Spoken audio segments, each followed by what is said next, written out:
Yo soy Paco Mira y se supone que iba a inaugurar yo esto, pero he venido desde Alicante y consulta más charla más ley de Murphy, resultado, que a partir de ahora necesitaré un chofer porque ya no tengo puntos en el carnet de conducir.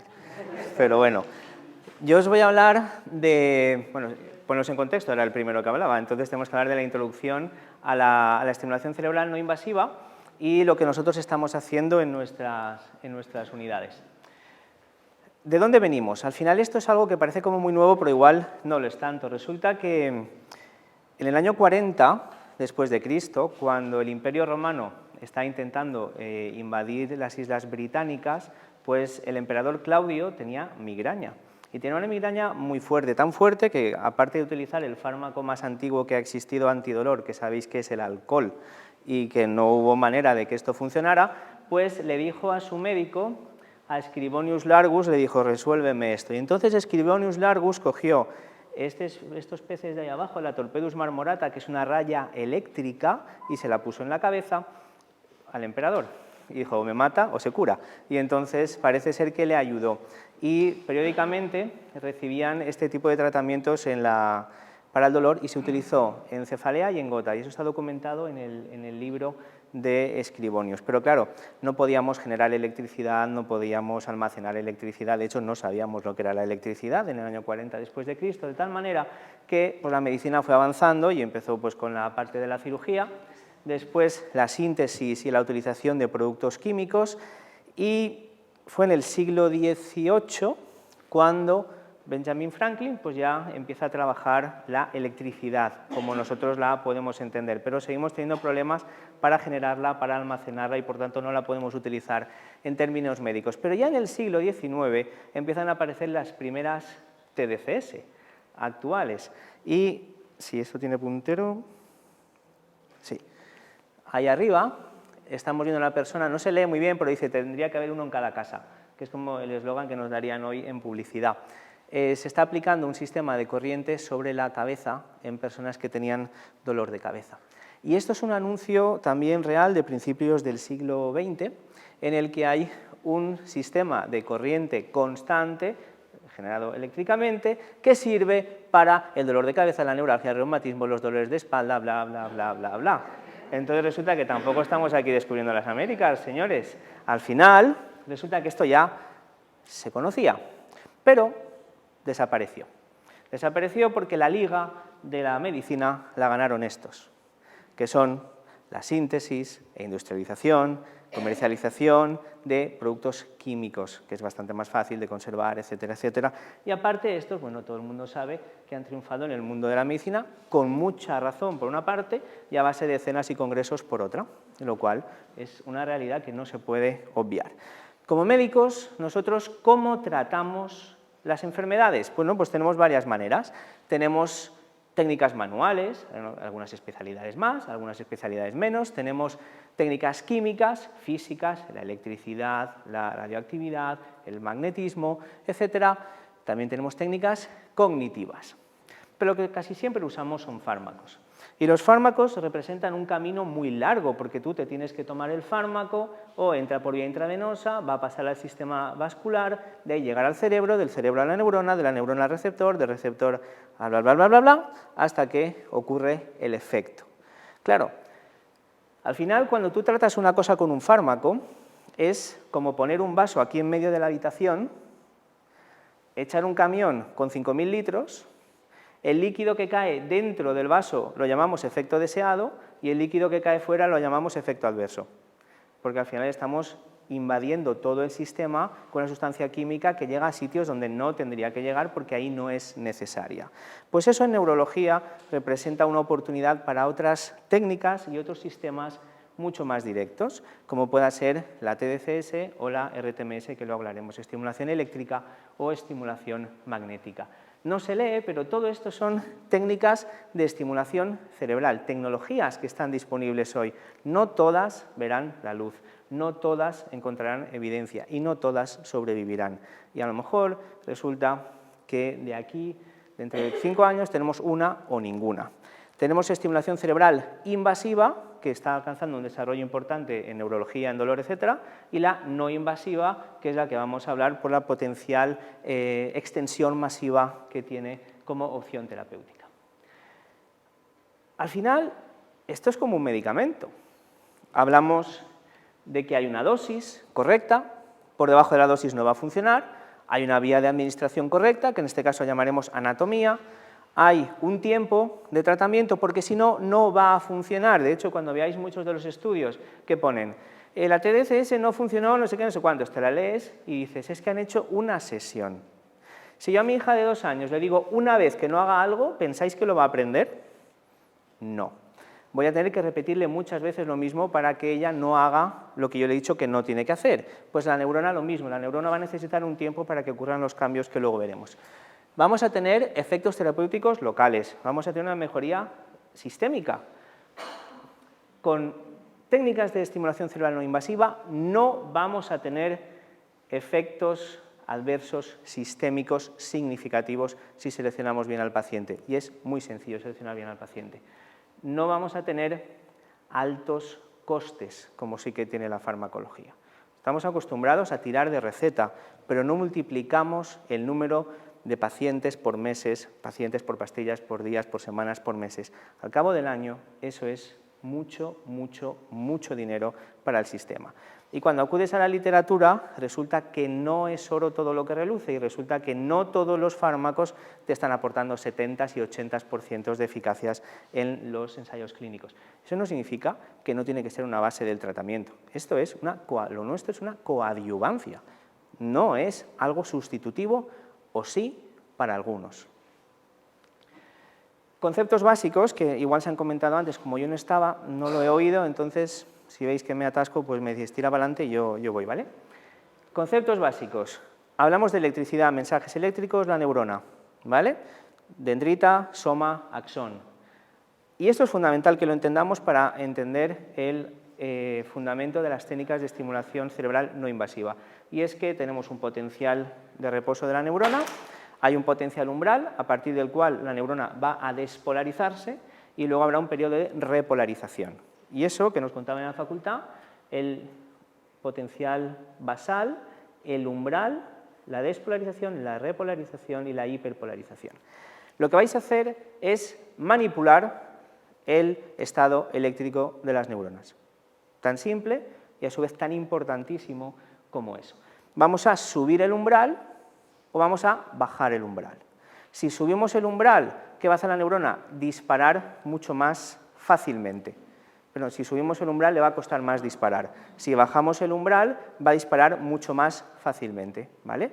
Y eso es fundamental, porque luego veréis que hay una técnica que sí que genera despolarización, como es la RTMS, y la TDCS no genera despolarización. No genera despolarización, pero sí te coloca la neurona en un punto que es mucho más fácil que la neurona dispare. Y entonces vas a conseguir hacer un efecto priming, un efecto aprendizaje en esa neurona. Cuando la señal eléctrica llega a la sinapsis, se liberan vesículas, neurotransmisores, receptores, etcétera, etcétera, ¿vale? Y luego la pregunta de los fármacos y la TDCS me la hacéis, ¿vale? Para ver qué cosas nos van a ayudar un poco, qué cosas no nos van a ayudar, y en TMS 2 comentarios muy rápidos, pues pura química y puros receptores. Hay dos neurotransmisores y a su vez 2 receptores que son los responsables del efecto a largo plazo de la TDCS, que son el glutamato como excitador y GABA como inhibidor. Por tanto, todo lo que toque glutamato, fármacos que toquen glutamato, activarán, me harán más fácil, entre comillas, el efecto de TDCS, y todo lo que toque GABA me va a bajar la neurona, pero es que a lo mejor quiero bajar la neurona, igual quiero utilizar GABA para bajar la neurona, ¿vale? Ya podemos ver, estos son neuronas in vivo, cómo se conectan, y esto va a ser importante para entender por qué estamos haciendo lo que estamos haciendo, de lo básico a lo clínico. Son neuronas que se están conectando, que están vivas y en ese momento están siendo despolarizadas. Pero es que con resonancia ya podéis ver y podemos ver en nuestros hospitales las conexiones neuronales a través de la tractografía. Vamos a poder ver los haces de conexión y eso va a tener importancia clínica. Pero este es el mapa del cerebro real. Esto es esta nueva disciplina que se llama la conectómica, en la que se va a basar el tratamiento de las enfermedades neurológicas y psiquiátricas en gran parte de los años futuros. No tanto la pura anatomía que está invariable desde el siglo XI, XII, XIII, XIV, XV, sino en la conectómica. Lo que estáis viendo es un mapa cerebral. Estáis viendo las regiones y los nodos, cómo se conectan entre sí, cómo de importantes son esas conexiones entre sí. Y eso es lo que va a explicar cómo yo toco aquí y genero efecto allí. Porque yo toco aquí y voy a generar efecto aquí y aquí. O toco aquí y vengo aquí y luego aquí y luego aquí. Y por eso la TDCS y por eso la RTMS, cuando la aplicas en un lugar concreto, está trabajando dentro. Es como un submarino. Hay una escotilla. Si entras por la escotilla, entras en el submarino. Si no entras por la escotilla, no entras en el submarino. ¿Vale? Y aquí veis, ¿os acordáis en la facultad cuando os decían el lenguaje área de Broca? Esto es el lenguaje. Esas son las áreas que se activan de verdad cuando una persona habla. Fijaos, es que es prácticamente todo el cerebro. Es verdad que hay áreas dominantes y Broca es un concepto y Wernicke es un concepto que sigue siendo válido, pero hay muchísima activación de otras neuronas. Y esto es un paciente real con resonancia funcional y tractografía. Tú ya puedes sacar el tracto y puedes llegar a saber cuáles son en esa función los nodos neuronales fundamentales. Y entonces puedes decidir a lo mejor dónde hacer la TDCS. Evidentemente no vamos a llegar nosotros a este nivel, porque ya vamos a usar protocolos que están establecidos, pero eso se puede hacer. ¿Para qué hacemos TDCS y para qué hacemos TMS? Para conseguir neuroplasticidad, porque si no lo que hacemos hoy dejará de tener un efecto mañana, pasado o el otro. La neuroplasticidad viene definida desde en el año 2005, se define el concepto como la capacidad que tiene el cerebro de adaptar su estructura y su función a los requerimientos a los que se somete. El cerebro está optimizado para ahorrar energía y va a conectarse de tal manera que haga más fácil que ocurra lo que ya está ocurriendo. Y eso veremos luego que tiene su aquel. Va a haber neurogénesis, habrá producción de nuevas neuronas en algunas áreas donde sí se pueda, sin duda nuevas sinapsis, refuerzo de otras sinapsis y abandono de otro tipo de sinapsis. El cerebro siempre se está conectando y desconectando, siempre. Hay cambios a múltiples niveles que vamos a poder definir como a nivel molecular, llegando incluso al núcleo. Con TDCS estás modificando la expresión genética en las neuronas y la génesis de ciertas proteínas. O sea, no es una maquinita que la pones en la cabeza y da gustirrinín, es mucho más allá. Y vas a tener cambios neuronales, dendríticos y sinápticos, con LTP y LTD, que son los dos conceptos importantes, depresión a largo plazo o potenciación a largo plazo. Potencio lo que quiero a largo plazo o inhibo lo que quiero a largo plazo. La plasticidad es buena, pero también no es tan buena. ¿Por qué? Porque si yo estoy en dolor crónico, voy a generar una neuroplasticidad, unas conexiones y unas estructuras que van a perpetuar el dolor continuamente. Si yo estoy en paz y amor, generaré conexiones de paz y amor. Y eso es muy importante porque gran parte de las enfermedades que nosotros vemos son enfermedades largas.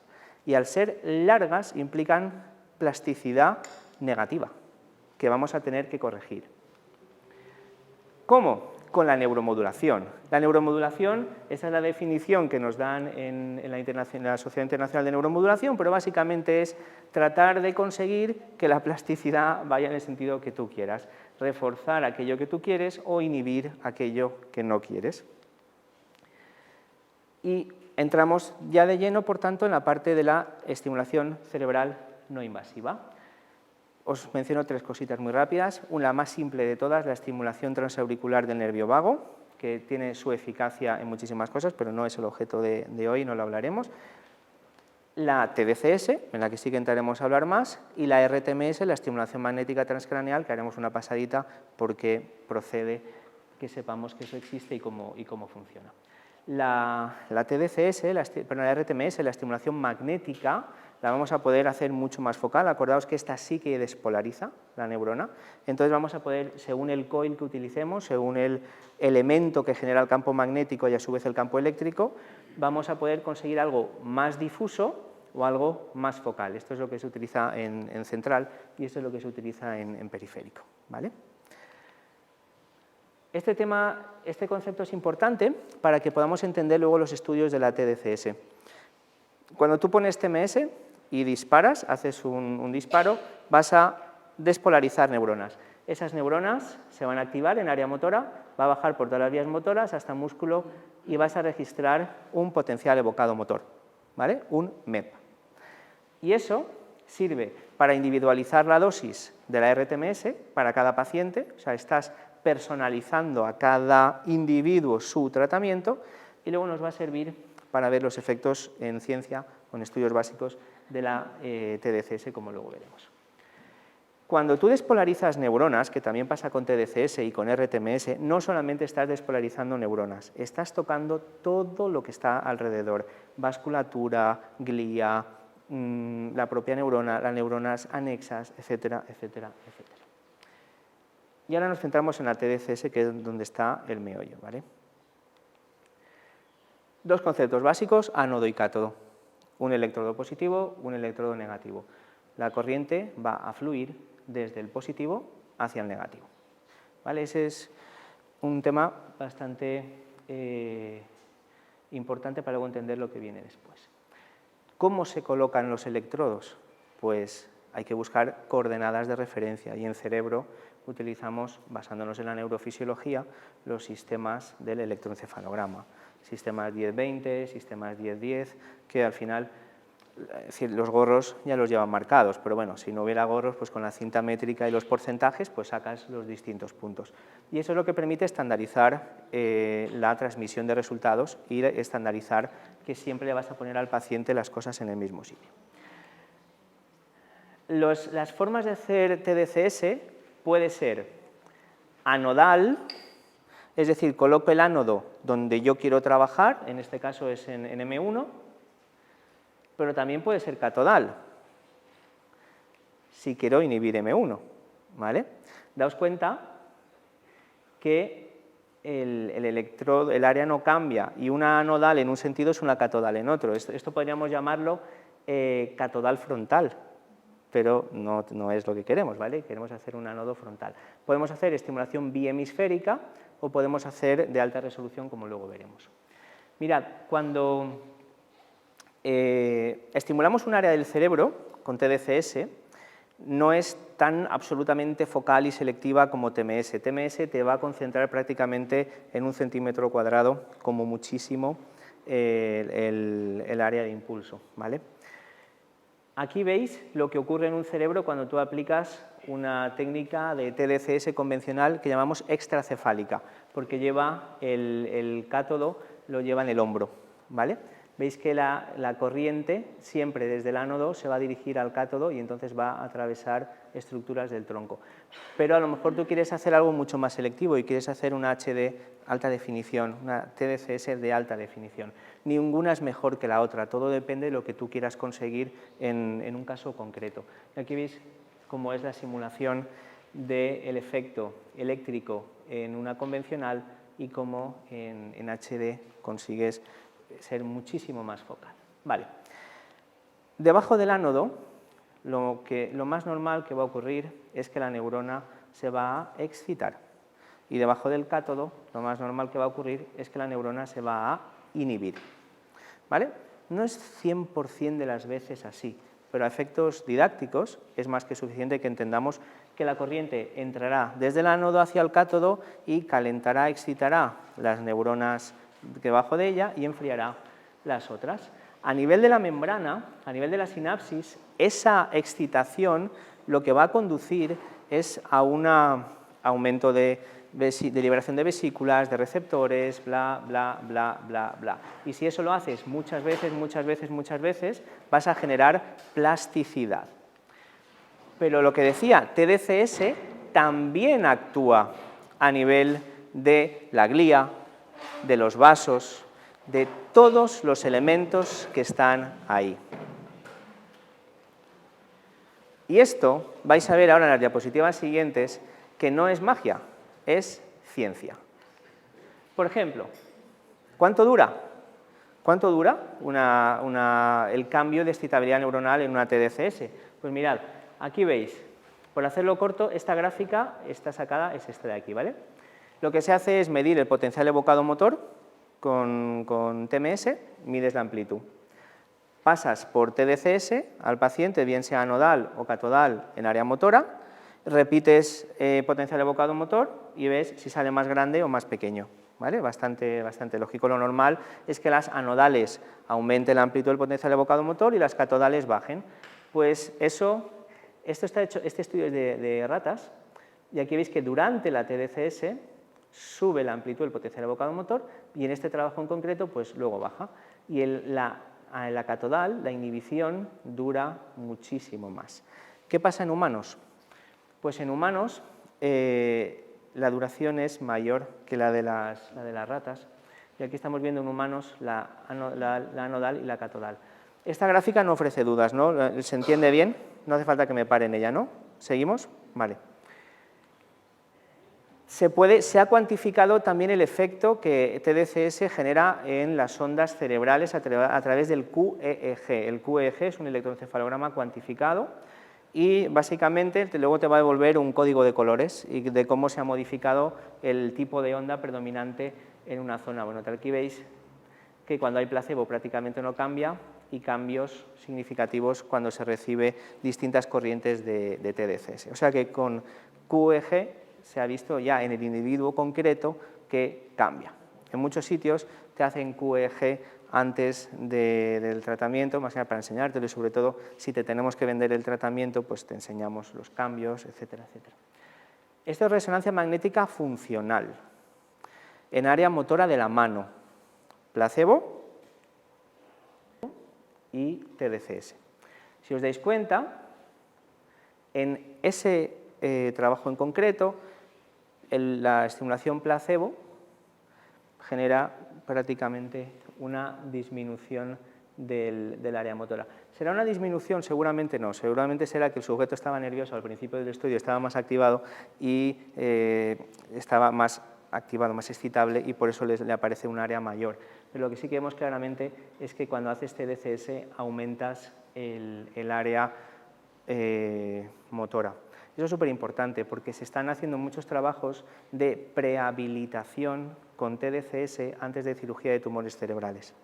Eso significa que si te vamos a tocar un área motora elocuente en la que vas a perder, o se prevé por resonancia funcional que vayas a perder la mano o movilidad de la mano, hay publicaciones incluso de llevarse la mano adelante o atrás, hablo de zona cerebral, llevarla adelante o atrás, uniendo trabajo manual con la mano que tú quieres con TDCS. Hay varias publicaciones de Harvard en ese sentido.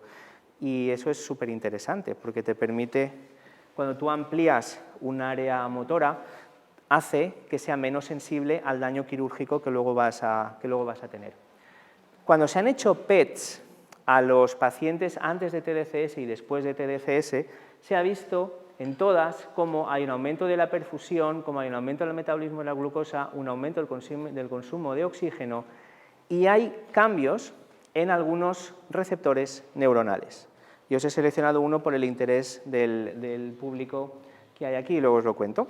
Aquí lo que veis es una TDCS que en la simulación es lo que tienes que hacer cuando quieres individualizar muy bien el tratamiento. Coges tu resonancia de tu paciente con un T1, lo metes en un software y luego colocas los electrodos y te va a dar lo que le va a pasar a ese paciente o por dónde la corriente va a dirigirse en función de las resistencias que se conocen de cada tejido biológico.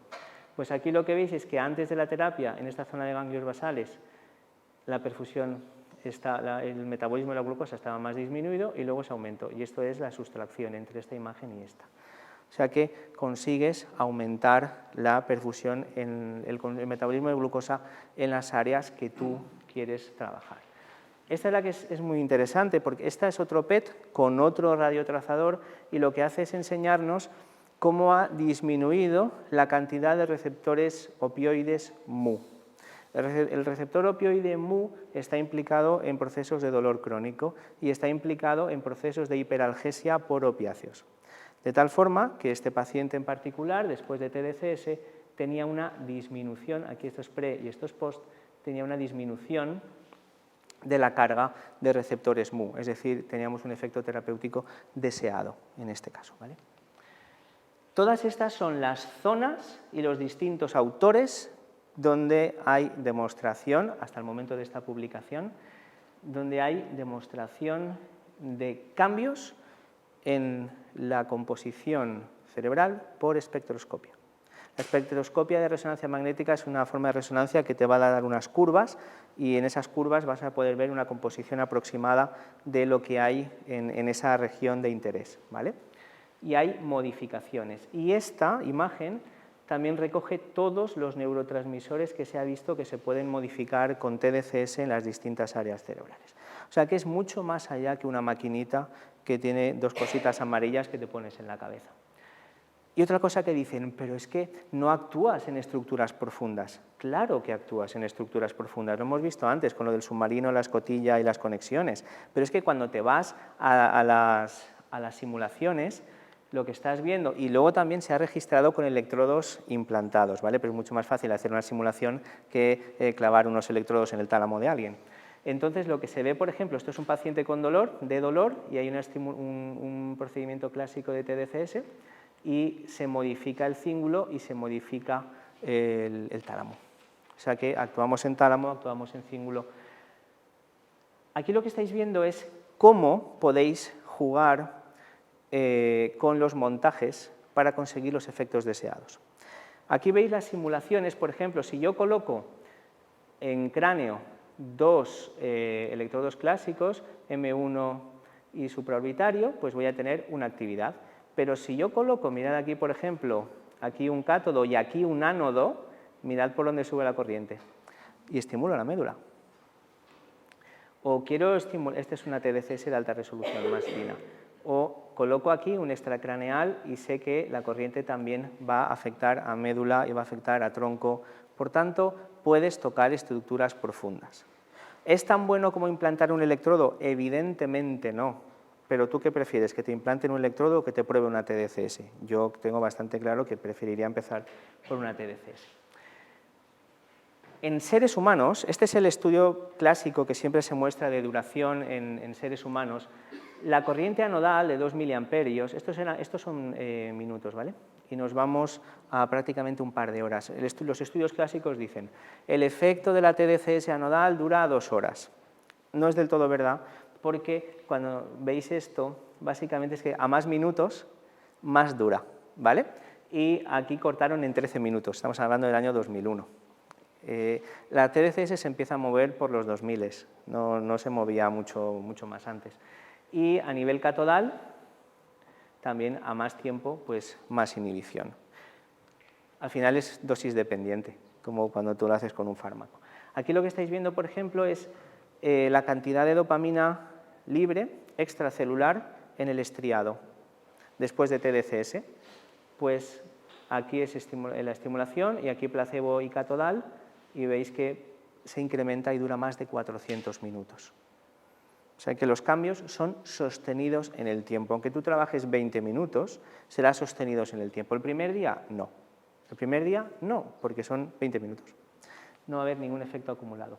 Y esta es todo el conjunto de evidencia demostrada de que TDCS provoca neuroplasticidad. TDCS modifica el cerebro de las personas, en el sentido que nosotros queramos, esperamos que sea para bien. Y de nuevo, no es magia, es ciencia. O sea, no miréis la maquinita como ya está, no, es algo mucho más importante. Sí que escuché que habló mi compañero de los efectos secundarios, ¿vale? De la TDCS, muy poquita cosa, en la práctica el picor, el enrojecimiento, la cefalea y poca cosa más. Yo me la he hecho a mí mismo, un ciclo completo para atención y memoria y funciona muy bien. Y es verdad. Y no molesta nada y es bastante interesante. Y entonces, claro, yo siempre digo, cuando hablemos de efectos adversos, Oye, yo pido un juicio justo, ¿sabes? Porque es que todo el mundo te dice, el electroshock. Mira, no. Esto no es electroshock. A los pacientes, cuando les dices que les ofreces electricidad para la cabeza, de que no se pone pálido, se pone marrón. Hay que explicarles que no esté esto, ¿vale? Pero cuidado, mirad estos efectos secundarios, y ahora vamos a ver los de un viejo conocido de la afición. Venga, vamos a contar. 1, 2, 3... 3 paginitas en ficha técnica, más luego lo que no esté en ficha técnica. Es decir, tendrías que tener mucho más miedo de prescribir una lírica que de prescribir una TDCS. ¿Vale? Esa es una de las cosas que me está pasando a mí, que cuanta más neuromodulación haces, más neuromodulación haces. Y dices, vale, hay que tener cuidado porque es que es muy, muy interesante. En cuanto a las contraindicaciones, marcaré los asteriscos y aquí me falta un asterisco, ¿vale? Embarazadas, ¿por qué? ¿Porque les pasa algo? No, porque nadie se atreve a hacer un ensayo clínico en embarazadas, punto. Fácil. Si tú presentas un ensayo clínico en embarazadas y te lo aprueban, pues no será una contraindicación, pero en general a las embarazadas las tocamos cuanto menos mejor. Elementos metálicos intracraneales, ¿por qué? Porque van a alterar la difusión de la corriente, punto. Elementos metálicos cefálicos no retirables, perdigones, sistemas de DVP, lo que sea. La epilepsia le ponemos un asterisco, porque no es una contraindicación. De hecho, hay publicaciones de TDCS de alta resolución que sacan para el tratamiento de estatus refractarios en UCI. Epilepsias focales, donde haya un foco muy, muy concreto, no sirve para una generalizada, pero para un foco muy concreto, no tratable quirúrgicamente, etcétera, etcétera, se puede plantear una TDCS y hay suficiente evidencia publicada. Lesiones cutáneas extensas, hombre, si tiene la piel hecha un desastre, pues no le vas a poner, lógicamente.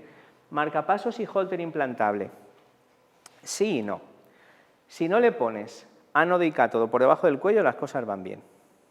Si tú haces un extracraneal a lo del marcapasos, pues no es buena idea, porque vas a estar generando cambios en la corriente deseada, se calentará, y con el DAI, pues tampoco no vaya a ser que el DAI se active y tengamos una fiesta, que tampoco es el plan. Marcapasos y holteres nosotros hemos hecho y simplemente evitamos el electrodo extracraneal y ya está, ¿vale? El estimulador medular no es una contraindicación, ¿vale?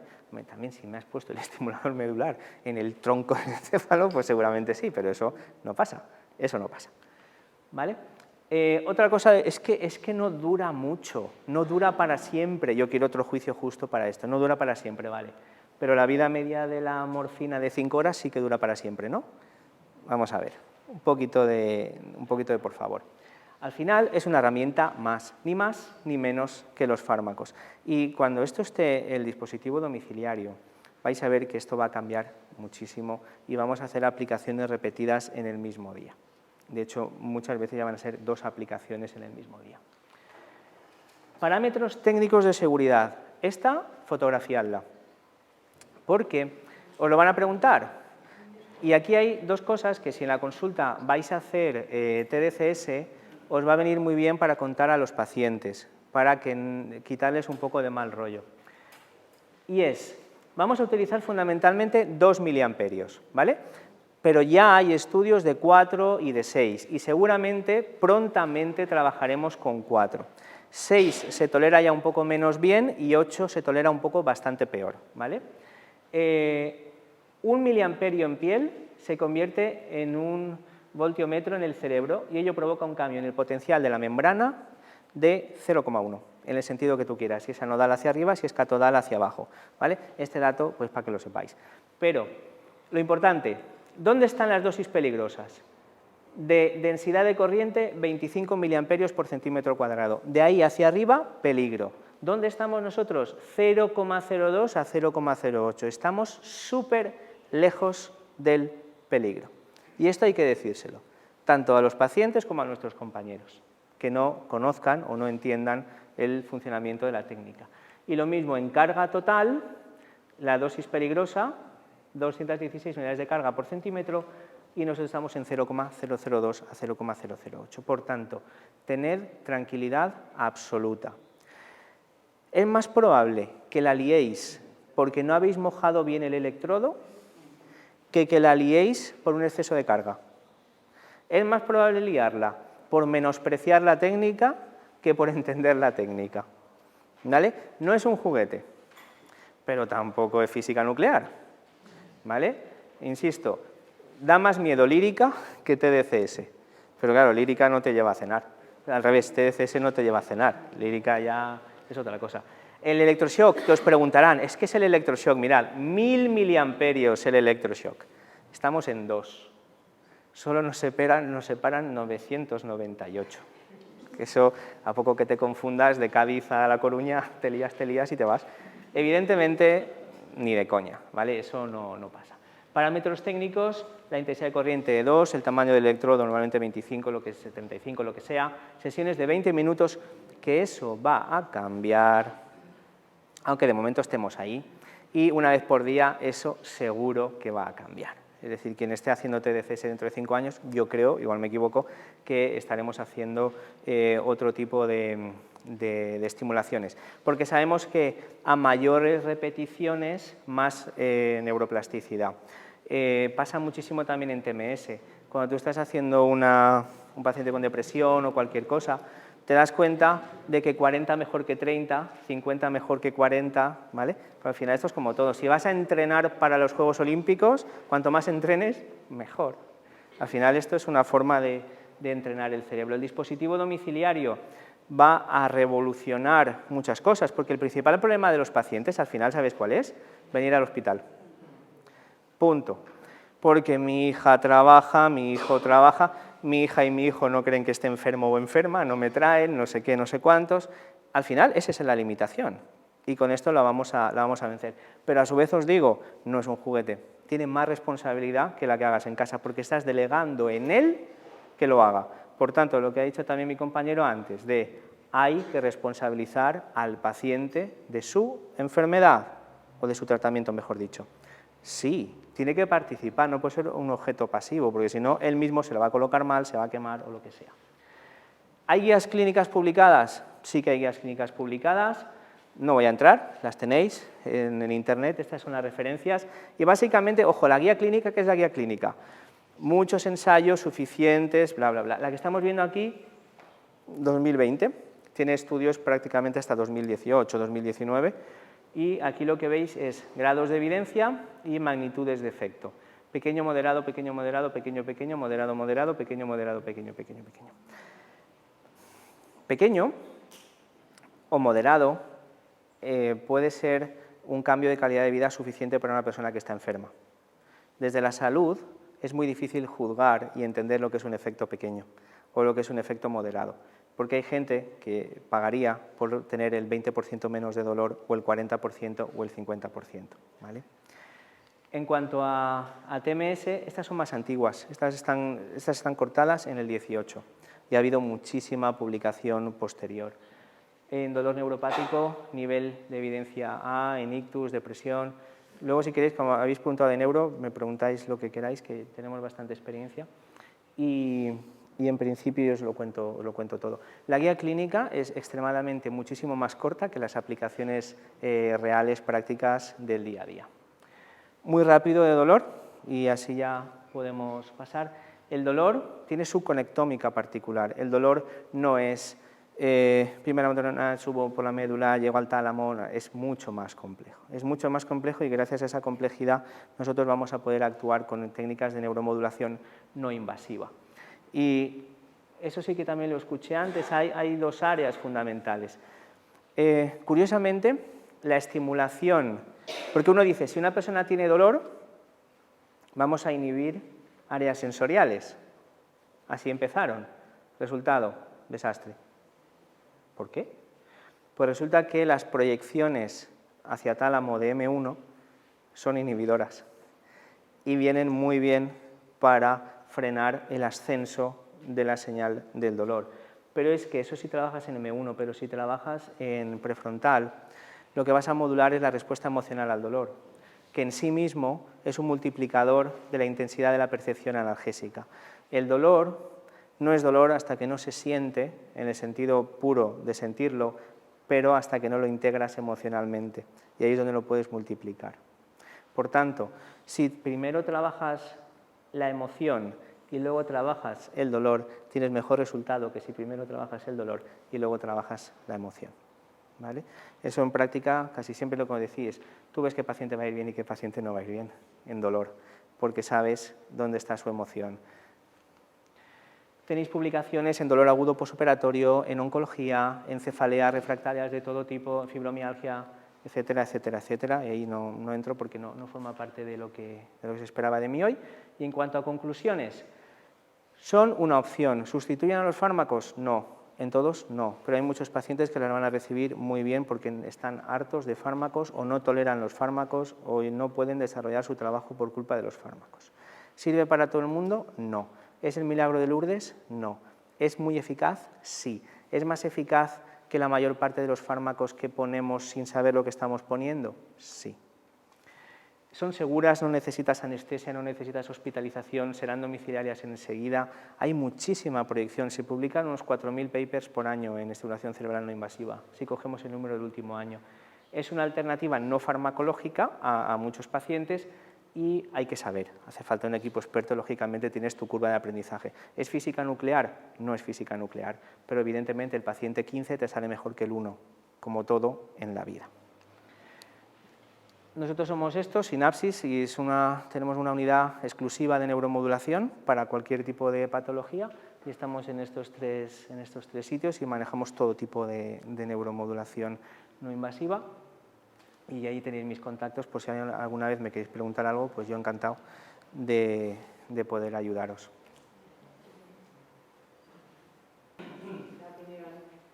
¿Qué piensas que pueda ser mejor, por ejemplo, para el dolor neuropático, por ejemplo, la estimulación eléctrica o la estimulación magnética?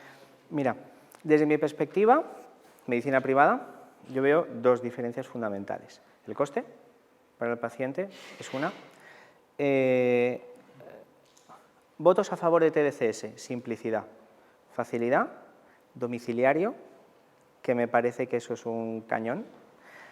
En cuanto a efectividad, creo que TMS es más intensa, recuperas mucho más rápido al paciente, es que estás despolarizando.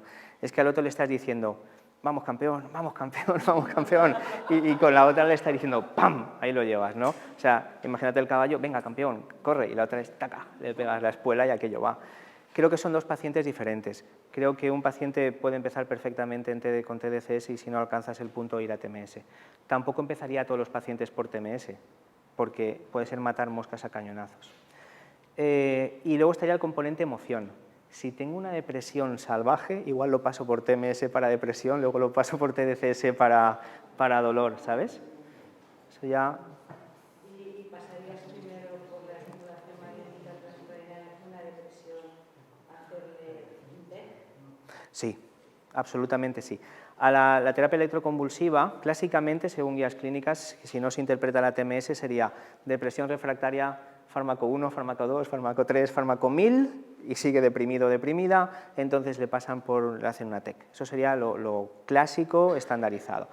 Terapia RTMS no va a provocar efectos cognitivos como provoca TEC. TEC no te deja bien a un gran porcentaje de pacientes. Es que TEC es muy salvaje, TEC es llegas y ahí va, y topa a ti. Eso, creo que en el siglo XXI encontraremos cosas más focales, no sé si era una TEC focal o algo así, pero TEC es muy salvaje. Y los electrodos implantables yo creo que serán el punto. Pero sin duda pasaría por TMS antes de por TEC. No tienes que sedar al paciente, no generas daño cognitivo, el paciente está cómodo, eso sí, lo otro una sesión, a lo mejor 2 tal, pero TMS tienes que venir. Y si estás muy larvado, pues te haces tus visitas al hospital. Una sesión no, son repetidas. Sí, pero no haces 60. Pero no haces 60 o 50 o 40 o 30 como haces en... Suma anestesista, quirófano, ¿sabes? ¿Qué hablas? ¿Hablas de coste? Del TEC. Sí, ahora iba a decir, TMS es coste efectiva frente a TEC. En todos los países que lo han mirado, TMS es coste efectiva frente a TEC. Y lo han mirado en Japón, en Australia, en Canadá, en Estados Unidos. Y si nosotros... ¿Perdón? Las indicaciones no son iguales. No, supongo. La indicación del TEC es para cierto tipo de opresión, cuidado, ¿no?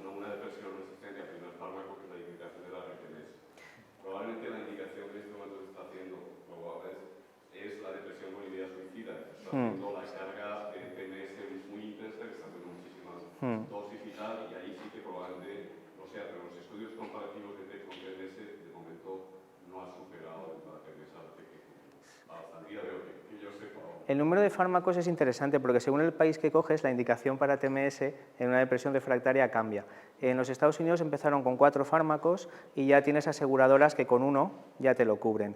Y luego ya aquí, en el caso práctico, creo que no es lo mismo un piloto deprimido que un piloto de avión, que evidentemente a lo mejor ese primer fármaco incluso no se lo quieres ni dar y pasarlo por ahí, que alguien que tienes margen. Pero en general hay una, no está aquí porque no procede, pero hay una gráfica interesante sobre la probabilidad de respuesta a primer antidepresivo, segundo antidepresivo, tercer antidepresivo, y ves que a partir del tercer antidepresivo no hay una ganancia significativa en respuestas totales. Y en ese estudio en particular te dicen que combinando TMS, que eso es otra cosa, es que ya es otro jardín, TMS sola, no, o sea, TDC sola, tampoco. A los pacientes hay que hacerles más cosas. Para trabajar depresión, pues tienes que hacer una terapia cognitivo-conductual, si puedes, combinada con TMS. Pero eso es más del campo de la psiquiatría que de la neuro. Nosotros hacemos lo que nos mandan los psiquiatras y casi todos, claro, ahora nos están llegando con 5 fármacos, con 4 fármacos, pero bueno, eso es así. Total, que no creo que no son la misma técnica, pero a la pregunta yo pasaría primero por TMS desde mi posición. Sí, por favor. Ay, gracias. Ha sido el único, por favor. Es verdad, vale. ¿Sí? Y sí que me gustaría saber tu opinión y además un comentario. Efectivamente, en cuanto a los parámetros de estimulación de la TDCS, están cambiando un poco, no se está subiendo la intensidad, sobre todo por un tema de tolerancia al azúcar y no nada más que eso. Es una magnífica técnica para investigar porque puedes hacer muy bien el placebo. Sí. Las máquinas hoy en día te permiten que el paciente no sepa, mientras que la TNS es muy complicado hacer placebo de cielo, ¿no?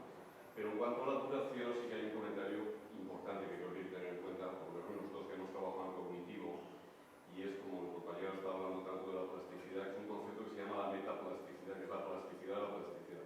¿Qué quiere esto decir? Que los sistemas neuronales y sinápticos aguantan un tiempo en la estimulación, pero es como si tuvieran una resistencia y en un momento determinado, si sigues estimulando, hace justo lo contrario, o que se inhiben, ¿no? Entonces esto sí que se ha visto que más de 30 minutos en fisioterapia o en ciertas actividades hay que tener cuidado si tú le vas a hacer antes la terapia o después, porque en vez de activarte la inhibe, ¿no? Y todas estas cosas es una de las cosas que sí que hay que tener cuidado. Luego ya efectivamente con la frecuencia va a cambiar y nosotros os puedo asegurar que estamos trabajando en Wifine allá en tema de memoria con Alzheimer y cuando los pacientes lo aprenden, los acompañantes, es fantástico porque es un mundo, o sea, eso es lo que va a hacer triunfar esta técnica, ¿no? Que es económica y fácil de llevar a su casa. Mientras que el magnético, desgraciadamente, hay que llevarlo al hospital por 2 semanas, y esa es lo que yo he dado de ellos, lo brillante. No hemos hablado de cognitivo porque no toca, pero es un cañón. Tengo unos cuantos mini-mentals, tengo unos cuantos test del reloj, tengo una serie de cosas que los ves, no es para todo el mundo, evidentemente, pero los ves y dices, ostras, esto con ribastigmina no lo he conseguido, o con memantina. Memantina potencia efecto de TMS, pues si en algún momento eso se da. Pero en general hay un par de publicaciones también de algún caso que está haciendo con un sistema domiciliario, un señor en Estados Unidos está haciendo TDCS diaria en cognitivo y llevan, no sé, como un año o año y medio y sus parámetros se sostienen. El sistema domiciliario es mucho más potente y el número de sesiones más que la duración de las sesiones. Yo creo que ese es el comentario súper acertado. Y en Niños también. Se está trabajando en TDAH, sí. Los niños y las embarazadas es difícil, pero probablemente la embarazada es el paciente ideal, porque nosotros también vamos a empezar a hacer un trabajo. Estar por 10 años en embarazadas, por ejemplo, es muy difícil, no tiene ningún fármaco para cómo tratarlo. Y esto sí, no, igual que la depresión en embarazada. Sí. Que no le puedes dar fármacos y la TMS probablemente sí se puede hacer. Pero en niños el TDAH es más. Hay una publicación también, lo que pasa es que eso creo que es más optimismo que otra cosa, te dicen que es equivalente a metilfenidato. Bueno, habrá que ver, necesitaremos 100 publicaciones que digan lo mismo para creértelo, pero bueno, que está ahí, que es una opción y que es muy, muy interesante por fácil. Ah, espera. ¿Cómo lo hacemos? Venga, ¿quién manda? ¿Tenéis experiencia en dolor neuropático refractario, por ejemplo, como en el caso de los lesionados medulares, que es muy difícil tratar farmacológicamente o Nosotros, mira, no tenemos lesionado medular en nuestra casuística. El dolor neuropático refractario, para nosotros más problemático, es un trigémino de primera rama, porque no te tolera ni la TDCS, a veces si se extiende mucho hacia atrás, la sensación no te la tolera y la TMS tampoco. Los que hemos tenido que abortar del tratamiento han sido un par de alergias faciales atípicas, que no había forma de conseguir tolerancia ni al sacarle el umbral con la TMS, y trigéminos de primera rama. En general, en radiculares, otro tipo de dolores neuropáticos, cocigodinias, nosotros tenemos mucha columna, porque en nuestra planta hay neurocirugía y tenemos ahí mucho. Y en general, evidentemente, no es el milagro definitivo, pero sí que hemos conseguido alivios de 20, 30, 40% máximo añadido a las terapias que tengan. No tenemos experiencia en lesionado medular todavía. ¿Y antes que han preguntado en dolor central neurológico? En dolor central vamos a pasar un par de dolores talámicos, ictus talámicos con dolor y ya veremos. A ver, hay publicaciones, pero de mi casuística, de momento tenemos estos 2 pacientes para entrar a tratar y no sabemos muy bien cómo irán. Sensibilizaciones centrales por dolores crónicos, fibromialgia, etcétera, pues sí, eso sí que hay mucha. Y al final, yo creo que en la fibromialgia hay que coger 3 conceptos. 1, el componente emocional, 2, el dolor y 3, la ganancia del síntoma. Y si hay mucha ganancia de la condición, no vas a conseguir que mejore el dolor. Sabéis que está publicado que si un paciente está en espera de un juicio laboral, tiene peor pronóstico de recuperación del dolor que si el paciente no está sometido a un proceso laboral. Hablo de ganancia en ese sentido. Hay gente que ha estructurado su vida alrededor de su enfermedad y desestructurarles la vida no les va muy bien.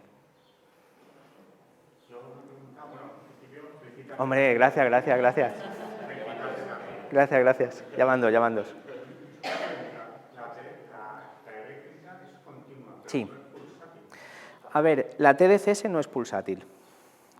Hay subcorrientes, o subtipos, mejor dicho, de TDCS, de estimulación eléctrica, que llamaríamos TES. Tendrías por corriente la alterna, que hace así, el random noise, pero no es a pulsos. Lo que es a pulsos es TMS. Vamos, que nosotros estamos en ese sí que es pulsátil, pero esto no lo conocí, me había parecido que durante 20 minutos... Es continua. Si tuvieras la onda, sube y se mantiene. No sé si habéis hablado, tenéis una rampa de subida para que toleren bien, sube unos 10 segundos, depende de lo que tú programes la máquina, para que tolere, tú notas el calorcillo y luego baja.